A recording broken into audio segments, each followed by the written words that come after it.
As far as the data communication system components is considered, you can have 5 components. One is the message, the other one is the sender, the receiver, the medium, and the protocol.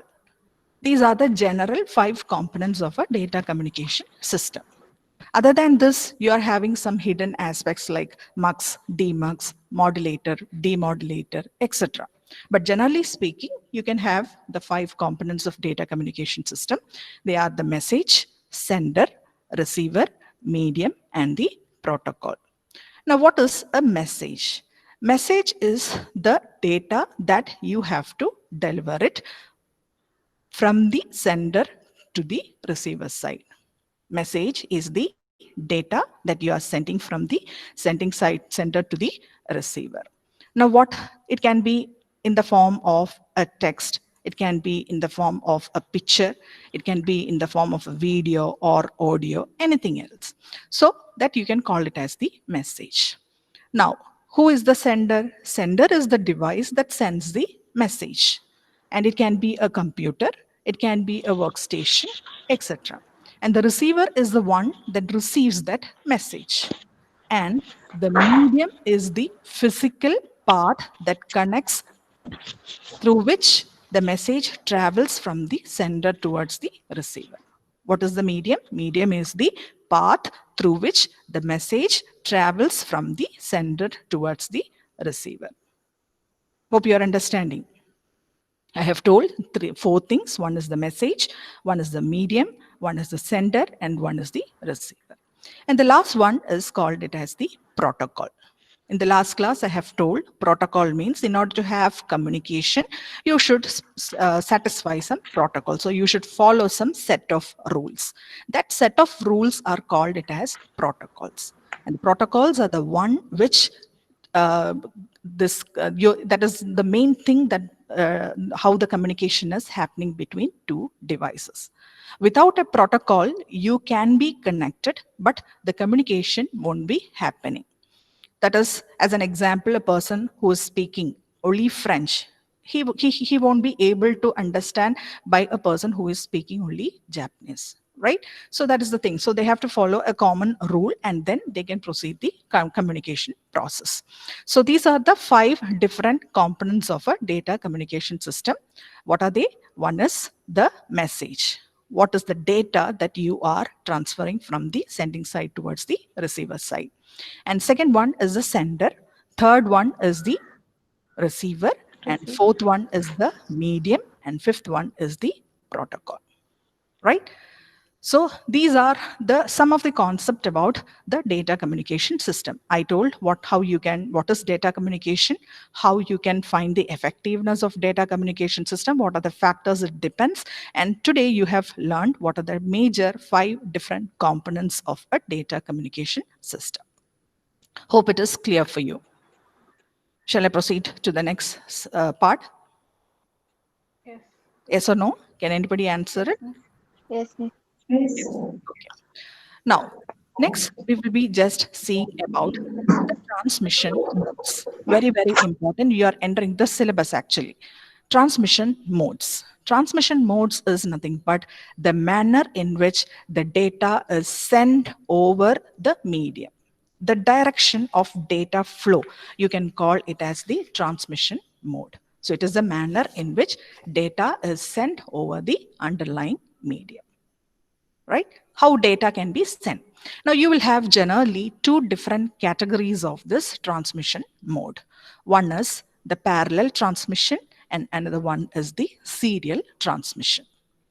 Hope you all know what is the difference between parallel and serial. Now, what is a parallel transmission? Multiple bits can be sent at a same time. Multiple bits can be sent at the same time. That means the signals on all the wires are synchronized in such a way that the bit travels through the wire at the same time. You can just see the diagram, what it is shown in parallel transmission. You have sender, receiver, many number of wires are connected, multiple bits you can transmit at a time. So what is actually parallel transmission is the signals on each wire are synchronized in such a way that all the bits are transmitting at the same time, right? And if you have n bits to transmit, you require n wires. What is the meaning of that? Each bit is occupied by a single wire. Okay, now what is the advantage of this parallel transmission? Since more number of wires you are using to transmit more number of bits, the speed is very high. But what about the disadvantage? If you want to transfer 8 bits, 8 wires are required, and that is very expensive.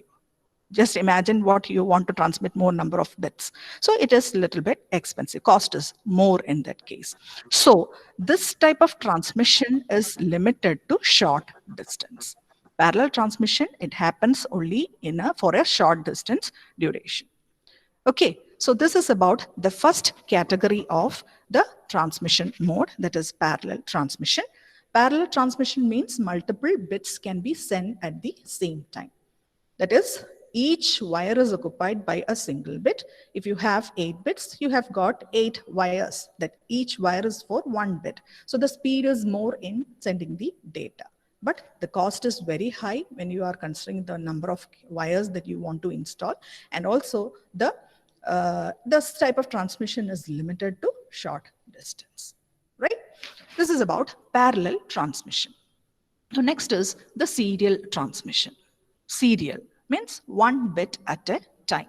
You can just see in the diagram, you are having only one physical channel here between the sender and the receiver, and each bit follows the other. So since you are having only one physical channel, the timing problem won't be happening in this case. Right. And also this type of serial communication, it can be extended over long distance with less cost. That is the main advantage of serial communication. You can extend towards long distance, and that too with a less cost. Okay. So in serial transmission, the bits is transmitted one at a time, and all the bits follows the other bit. You are having only one physical channel between the sender and the receiver. Right? But you don't think that everything is happening in a serial, but within the device, but within the sender as well as the receiver, you are having parallel transmission. Okay.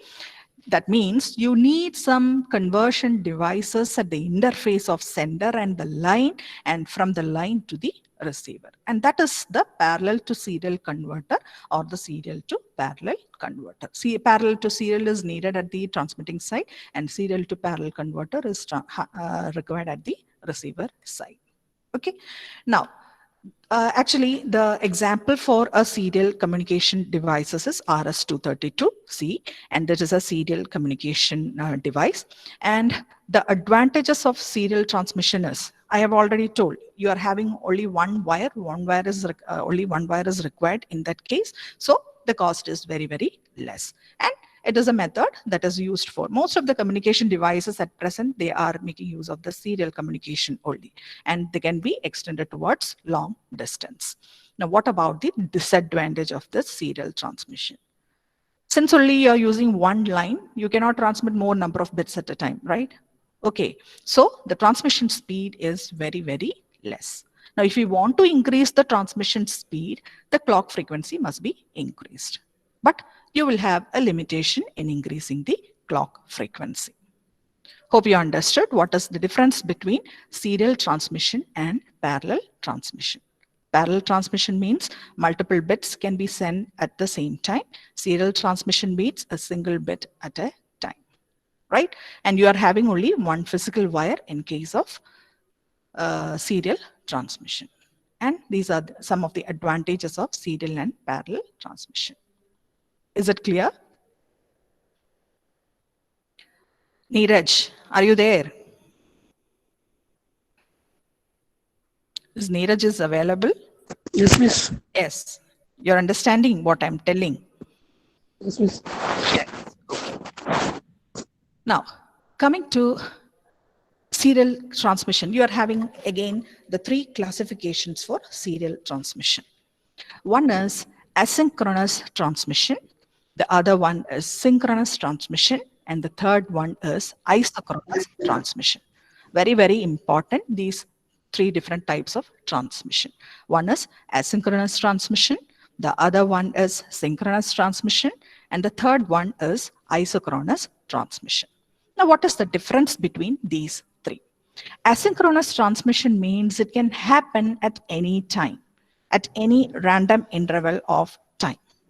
Okay, now synchronous transmission means it happen continuously. But what about isochronous? They are happening at regular intervals.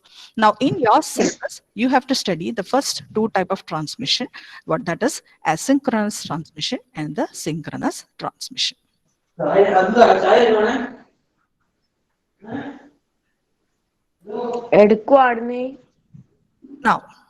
what do you mean by, anybody has switch on the mic? Because I can hear some disturbance here. Atulya P.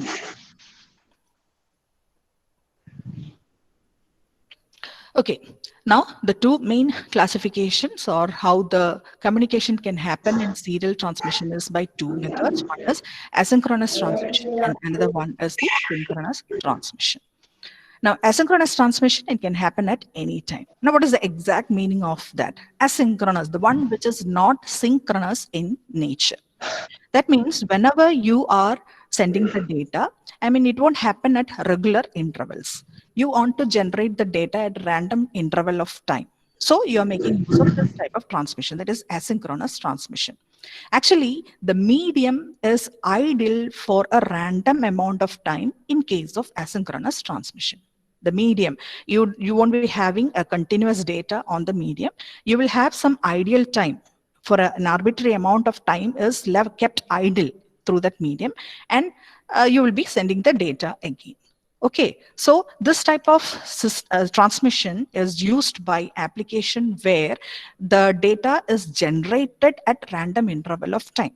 As an example, the user typing on the keyboard. How we will be typing on the keyboard, we will be pressing one character at a time. You will be having a delay in typing the another character. So that is an asynchronous type of transmission. Okay, so the meaning is you're having an arbitrary, you'll be having a gap between two characters, and that is nothing but the ideal time. Now, once you look into this diagram, you can just see you're having the data byte, you're having some idle time, you're having again. Actually, this asynchronous transmission is meant for 1 byte transmission. So once you send the 1 byte data, you will have an ideal time or an arbitrary time of idleness, and then again you will be sending the data. Okay, now in order to distinguish the start and the stop bit, the starting of the transmission and the ending of the transmission, you are making use of 2 bits. One is 0 bit and the other one is 1 bit. Actually, 0 bit is used to indicate the start of a transmission and the 1 bit is used to end the transmission. Right? And what is the major thing is you don't require the same clock frequency at the sender side and the receiver side. Both can happen at different clock frequencies also. The only thing is they should have a mutual agreement between them that you are going to send the data, the receiver should be able to receive the data. So what I mean to say is in asynchronous transmission, the medium is idle for an arbitrary amount of time. Okay, and you are making use of 2 bits to indicate the start of transmission as well as the end of transmission. Since it is asynchronous, timing of the signal won't be a big issue in this case. Okay, and also I told the sender as well as the receiver clock won't be the same. They can operate it at different clock frequencies. Right? So this is about, now, why exactly it is called asynchronous? Because data byte, at the byte level, it is asynchronous in nature. Now, the main thing what you have to notice is within the byte, I have started the transmission and I'm sending the bits. Okay, now once within the duration of a single byte, some synchronization is required. That means the receiver should be able to count the number of bits that is coming from the sender. Okay, so byte level, you don't have any synchronization, that is asynchronous in nature, but within the duration of the byte, the you should have some synchronization. That is about the asynchronous transmission. You can just read those slides. Asynchronous transmission, it allows the medium to be idle for an arbitrary amount of time. And also, this is eased by 2 bits. One is called the start bit as 0 and the stop bit as 1. 0 indicates the start of communication and 1 is used to stop the transmission. And you can have a delay between the 2 bytes. And you can send 1 byte at a time. 1 byte means it can be of 8 bits. Maybe it will be of 6 bits, 7 bits. It depends upon the type of the transmission, right? So the transmitter and the receiver, it may function at different clock frequencies. Now, it is called asynchronous because it is asynchronous in nature at the byte level. But you need a synchronization within that byte. So the receiver should be able to identify the number of bits that is coming from the sender side. Right? So this is asynchronous transmission. Hope it is clear for you. What is asynchronous transmission? The one which is not synchronous in nature. Now, what about synchronous transmission? You have already studied about a lot of things about synchronous, counter, synchronous transmission, etc. Now, what is the main name itself? It is meaning synchronous, the one which is synchronous in nature. Here, you don't have a gap between the bytes that you are transmitting. The bits are sent in a continuous fashion.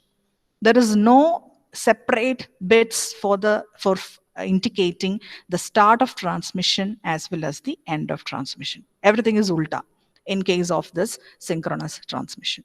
And also, the main important thing is the receiver clock as well as the sender clock must be synchronized. They should make use of the same clock frequency and then they want to transmit the data. Okay, so that is about the synchronous transmission. So synchronous transmission is, I'll come back the advantages and disadvantages within a minute. Okay, synchronous transmission means that you should have synchronization. You should make use of the same clock rate and you will be sending the data in a continuous manner. Now, one thing you have to make out is the sender, they will be sending the data in blocks. You can also call it as frames. Now, it is the duty of the receiver to count the blocks and keep it in a correct manner. If one bit is missing, then everything will collapse. So it is the synchronization of the receiver and sender is very, very important in case of synchronous transmission. So it is the duty of the receiver to separate the bits which is sent in groups. Okay. Now, so this is about synchronous. So the main thing is both should operate at the same clock frequency. Here the bits are sent in a continuous manner. You don't have a gap between each byte. You don't have an indication of start bit and a stop bit in this case. Okay. Now, what are the advantages of synchronous transmission? As you all know, the main advantage is the speed, because the speed of transmission is much higher because you are sending the bits in a continuous fashion. So the speed of transmission is very, very fast. And you don't have any gaps between the each byte or each data unit. Okay. And timing errors are reduced due to synchronization. Since all the bits are sending in a synchronous manner, the timing issue won't be there. But what are the disadvantages? I told the timing is very, very important in this case. Now, what happens if the receiver is not able to count the bits that is coming from the sender side? Then everything, the bits, whatever is reaching the receiver, it is not reading in an accurate manner, right? So the accuracy is very, very important in case of synchronous transmission. And both should operate at the same clock frequency. A proper synchronization is there, so that makes the system complicated one. Okay, so now coming back to the advantages of asynchronous transmission, I told already it has many advantages. It is a flexible data transmission method. Synchronization between the transmitter and receiver is not at all necessary. It is possible to transmit signal from sources having different bit rates. Okay, and the transmission can commence as soon as the data byte to be transmitted becomes available. That is what I told. Once the sender and the receiver is ready, once the mutual agreement between them is okay, then the bits will be transmitted. And it is an effective scheme and it is a cheap scheme in terms of money. Now, but what about the disadvantage? since you are making use of additional more number of bits you are using to indicate the start of transmission as well as the stop of transmission. So more number of bits are required. The timing error may take place since synchronization is not there and it has a slower transmission rate. Okay, so these are the advantages and disadvantages of asynchronous and synchronous transmission. I hope this is clear for you. Right, and this here in our tabular columns, I am just compared the asynchronous. Now I'm not going to explain because the same thing what I have explained now is written here. And once I send you the slides, you can just note down how you can compare both asynchronous and synchronous transmission. Maybe this way, the question paper questions may be asked, compare asynchronous, synchronous, compare serial, parallel transmission, etc. So you can just read it once when I send this slide. Okay. Now, so I hope this is clear for you. I have told generally transmission mode is nothing but it is the manner in which data is sent from the sender to receiver through a medium. How data is passed from the sender to receiver. Generally, you can have two different types of transmission, two categories of transmission modes. One is the parallel transmission and another one is the serial transmission. Now, parallel transmission means multiple bits can be sent at a time, right? And the advantage of this speed is very much speed with more number of bits can be sent faster. Now, serial communication means the one bit, only single bit you can transmit at a time. But the advantage of serial transmission is it is of less cost and you can extend it over to long distances. Okay. Now, the serial transmission, again, it can be classified into three modes. Like timings of signal can takes place in three different ways. One is asynchronous, synchronous, and isochronous.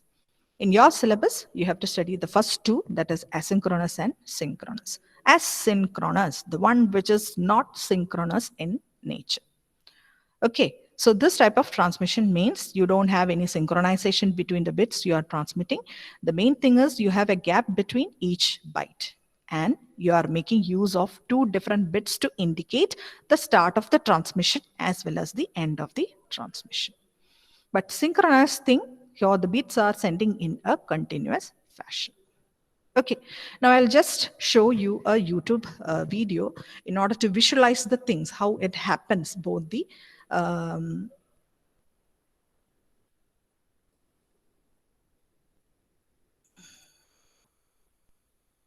wait for a minute.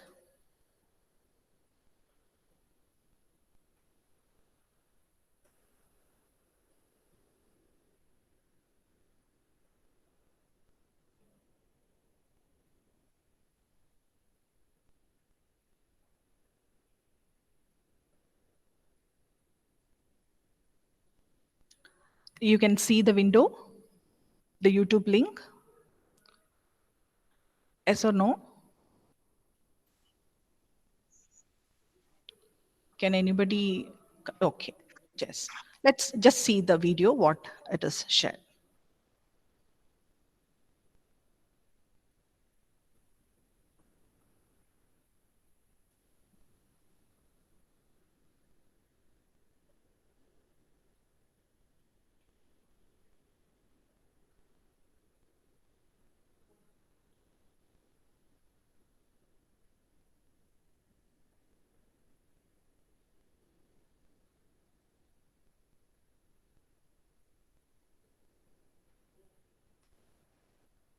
See, it is showing the parallel as well as the transmission and how it is through an animation video, that's all.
The emails, letters, what you send, it is a asynchronous type of transmission.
Now it's telling the advantages as well as the disadvantages of the synchronous transmission.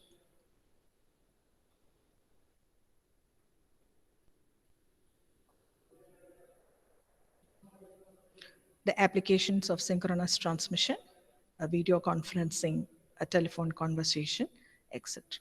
Right? Okay.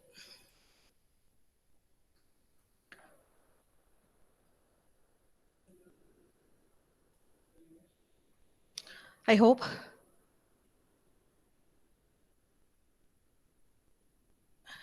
was the concept clear for you now? What is the difference between asynchronous transmission as well as synchronous transmission? Yes or no? Yes, miss. Yes. Okay, good.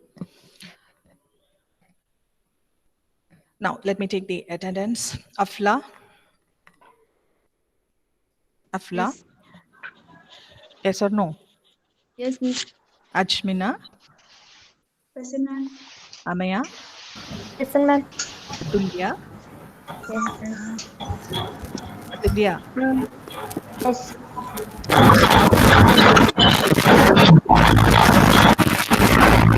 Drisha. The others can switch off the mic once you. Drisha Sunil. Present, ma'am. Jyotish. Present, ma'am. Karthik. Present, miss. Kavya and Present, miss. Nachiket. Not there. Neeraj. Present, miss.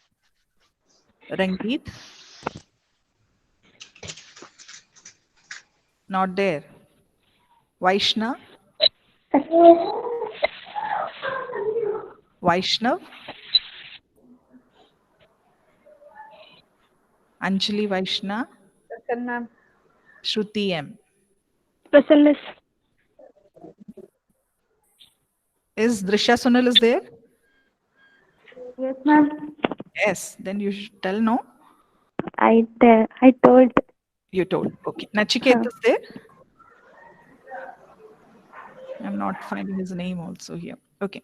Rangeet, Present, miss. where were you when I call the attendance? Clear. Here only. Vaishnav? Not there. So two are absent today, Nachiket and Vaishnav VM. Okay, I'm marking absent for them. Rangeet. Okay. So one more class I have got at 12 o'clock. So before that time, let me see whether I can send that Google form for you. And so what I explained today is the type of transmissions, the transmission mode, two different types, parallel as well as serial transmission. Okay, now next, what you're going to see is the one more transmission mode, that is the simplex, half duplex and full duplex.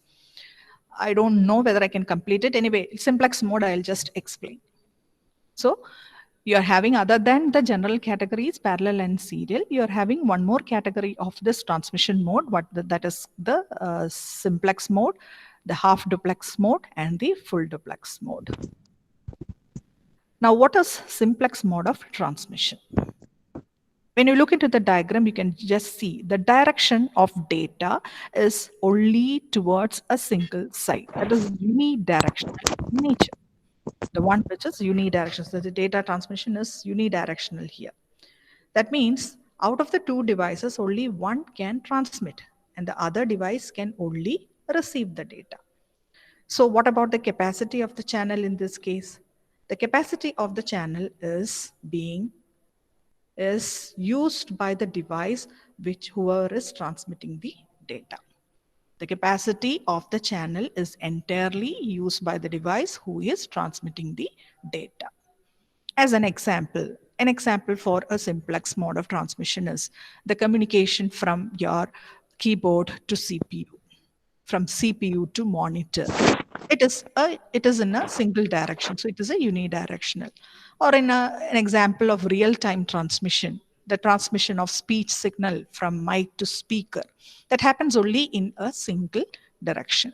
So simplex mode of transmission is unidirectional in nature. Only one device can transmit and one can receive. Okay, now the capacity of the channel is entirely utilized by the device who is transmitting the data, right? Now the other type, second one is called it as the half duplex mode. Half duplex in the sense here both the stations can transmit and receive, but not at the same time. Not at the same time intervals. Both can transmit as well as receive, but not at the same time. What is an example for? വൈഷ്ണവിന്റെ mic വർക്കാവുന്നില്ലാന്ന് പറഞ്ഞ message വിട്ടിട്ടുണ്ടായിരുന്നു വേറെ മിസ്സും chat നോക്കി എന്തോ കുഞ്ഞെ വൈഷ്ണവിന്റെ mic വർക്കാവുന്നില്ല അവൻ message വിട്ടിട്ടുണ്ട് അവൻ ഇവിടെ പ്രസന്റ് ആയിരുന്നു അറ്റൻഡൻസ് ഓക്കെ നച്ചിക്കേത് ഉണ്ടോ പറഞ്ഞിട്ടില്ല I can't find him here. Okay, tell him to contact me. Okay, Nachiket. So it is 10 o'clock. We will meet at 12 o'clock. Yeah. Okay, thank you. Thank you. Thank you.